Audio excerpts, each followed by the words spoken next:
Monsieur le ministre d'État, ministre de la Justice et garde des Sceaux, Excellence.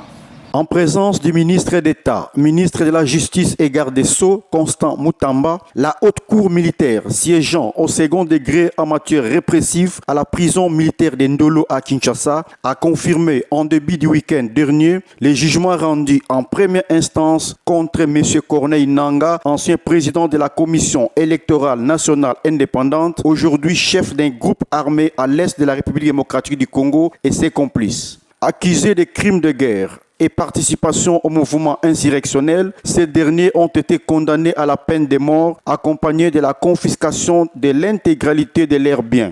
C'est une grande satisfaction pour la République et pour le peuple congolais.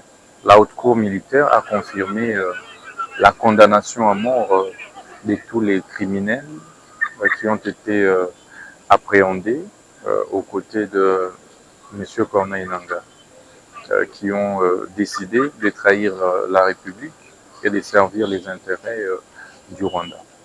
Satisfait de cette décision, le ministre de la Justice Constant Mutamba a reconnu qu'il s'agit d'une mesure exemplaire qui, selon lui, marque une étape décisive pour la restauration de la paix, la sécurité et la justice en République démocratique du Congo. Comme vous le savez, la République démocratique du Congo a levé le moratoire sur la peine de mort. À cet effet, nous, en tant que ministre de la Justice, nous allons veiller que la peine de mort soit exécutée contre les condamnés, en tout cas les 5 qui étaient appréhendés et sont sur place ici à Kinshasa.